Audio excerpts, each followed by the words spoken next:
গঠিত পাকাবাদ্দাই সমষ্টিৰ পশ্চিম খণ্ডকাৰ পৰা ৰাইজৰ দলৰ নেতৃত্বৰ প্ৰতি সন্তুষ্ট হৈ অখিল গগৈৰ নীতি আদৰ্শৰ প্ৰতি আকৃষ্ট হৈ প্ৰায় শতাধিক মানুহ বিভিন্ন দল ত্যাগ কৰি ৰাইজৰ দলত আনুষ্ঠানিকভাৱে যোগদান কৰিলে। ৰাইজৰ দলত আপোনালোকে দেখিছে যে সমগ্ৰ অসমত নামনিৰ পৰা উজনিলৈ এক যোগদান পৰ্ব কাৰ্যসূচী আমি হাতত লৈছো। আমি যতেই গৈছো তাতেই হাজাৰ হাজাৰ মানুহ ৰাইজৰ দলৰ নীতি আদৰ্শৰ প্ৰতি আকৃষ্ট হৈ যোগদান কৰি আছে ৰাইজৰ দলত। আমি দেখি আহিছো যে সমাজখনত এক কলা ডাৱৰে ছানি ধৰিছে। বিশেষকৈ অসমত সাম্প্ৰদায়িক ৰাজনীতি ইমানেই ঊৰ্ধ্বমুখীলৈ গতি কৰিছে য'ত আজি প্ৰত্যেকজন মানুহ হিচাপে বিবেচনা কৰা নহয়, য'ত হিন্দু মুছলমান হিচাপে বিবেচনা কৰা হয়। এই বিজেপি সাম্প্ৰদায়িক দলে অসমখনৰ সমন্বয় বিনষ্ট কৰিছে। শংকৰাজনৰ মিলনভূমি যি অসম আছিল সেই সমন্বয়ৰ অসমখন ধ্বংস কৰি পেলাইছে। সেই অসমখনক আকৌ পুনৰাই সমন্বয়ৰ অসম, সোণৰ অসম গঢ় দিবলৈ ৰাইজৰ দলে আমি প্ৰচেষ্টা হাতত লৈছো আৰু সেই প্ৰচেষ্টাত অংশীদাৰ হবলৈ বিভিন্ন ঠাইত আমাৰ নীতি আদৰ্শৰ প্ৰতি আকৃষ্ট হৈ আমাৰ লগত সংযোগ হৈ আছে।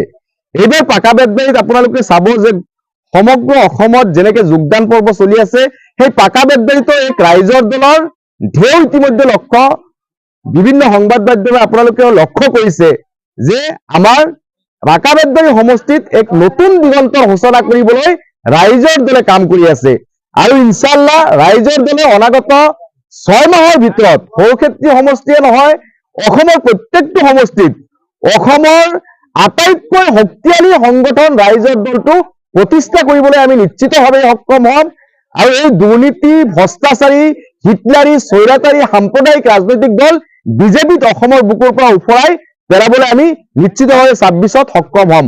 আৰু সন্মুখত যি পঞ্চায়ত নিৰ্বাচন, সেই পঞ্চায়ত নিৰ্বাচনত ৰাইজৰ দলে পঞ্চায়ত ৱাৰ্ডৰ পৰা জিলা পৰিষদলৈকে আমি প্ৰাৰ্থী প্ৰক্ষেপ কৰিম। আমি সেই প্ৰাৰ্থীবিলাকক আমি কেনেকৈ জয়ী কৰিব লাগে, যেনেকৈ জয়ী কৰাৰ ব্যৱস্থা আমি হাতত ল'ম, সেইকাৰণে আমি সংগঠনটো শক্তিশালী ৰূপে গঢ় দিয়াৰ কাৰণে প্ৰচেষ্টা হাতত লৈছো। ইতিমধ্যে বিগত ৰাজনৈতিক দলবিলাকে যিবোৰ প্ৰতিনিধি পঞ্চায়ত পৰ্যায়ত জিকি আহিছে তেওঁলোকে অৰুণোদয়ৰ পৰা আৰম্ভ কৰি প্ৰত্যেকটো স্কিমত, প্ৰত্যেকটো হিতাধিকাৰী বনোৱাত, বৃদ্ধ পেঞ্চনৰ পৰা আৰম্ভ কৰি প্ৰত্যেকটো ক্ষেত্ৰত তেওঁলোকে দুৰ্নীতি কৰিছে। এনৰেগাততো এনেকুৱা দুৰ্নীতি হৈছে, এনৰেগাৰ কামত 50ৰ পৰা 60% কমিশ্যন লোৱা আমাৰ পৰিলক্ষিত হয়, য'ত বিধায়কৰ পৰা আৰম্ভ কৰি বিডিঅ, পঞ্চায়ত সচিব, পঞ্চায়তৰ সৰু কৰ্মচাৰীলৈকে সেই কমিশ্যনৰ ভাগ পায়।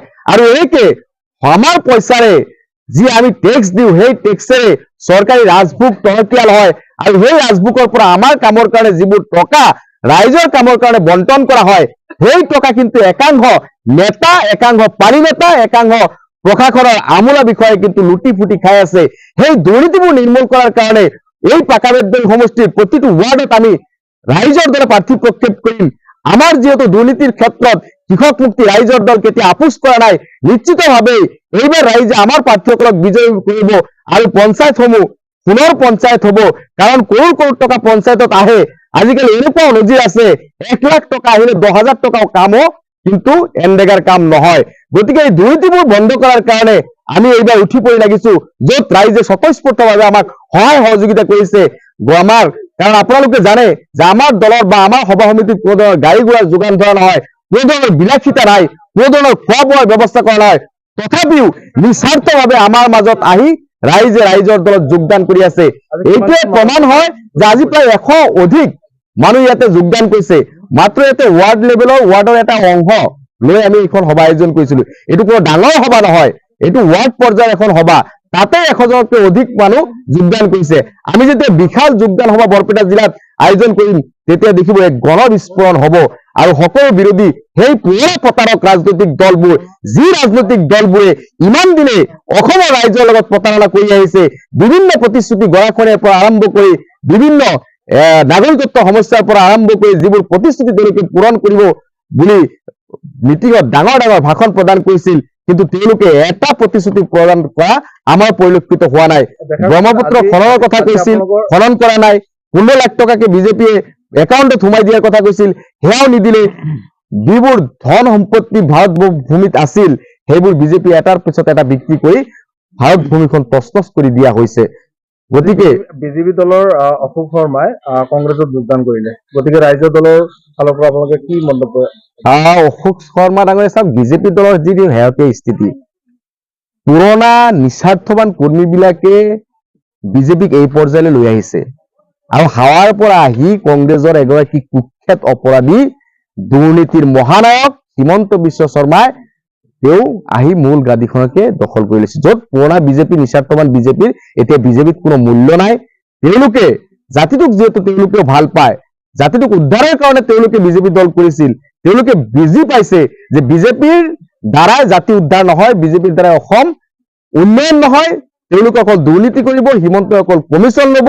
গতিকে সেই হিমন্তৰ চৰিত্ৰ বুজি পাই অশোক শৰ্মাই মানে কংগ্ৰেছত যোগদান কৰিছে। ঠিক তেনেকে যোৰহাটৰ বা উজনি অসমৰ জিলা সভাপতিৰ পৰা আৰম্ভ কৰি কেন্দ্ৰীয় পৰ্যায়ৰ নেতা বিজেপি ত্যাগ কৰি ৰাইজৰ দলত যোগদান কৰিছে। গতিকে বিজেপিত এতিয়া ভাল মানুহ ঠাই হৈ থকা নাই।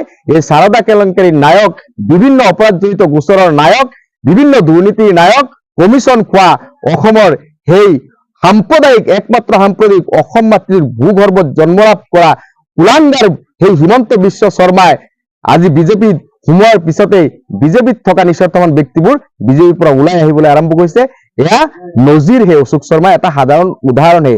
পৰৱৰ্তী দিনত আপোনালোকে লক্ষ্য কৰক, এজনৰ পিছত এজন ডাঙৰ ডাঙৰ বিজেপি নেতা ৰাইজৰ দল কংগ্ৰেছ বা বিভিন্ন দলত যোগদান কৰি আছে। ইতিমধ্যে দেখা গৈছে যে মাননীয় মুখ্যমন্ত্ৰী ডাঙৰীয়া ইতিমধ্যে কৈছে যে ভূমি মাটি মুছলিমৰ মাটি হিন্দু কিনিব নোৱাৰে আৰু হিন্দু মাটি মুছলিমে দিব নোৱাৰে। মই হিমন্ত বিশ্ব শৰ্মাক এটা প্ৰশ্ন কৰিব বিচাৰিছো, আপুনি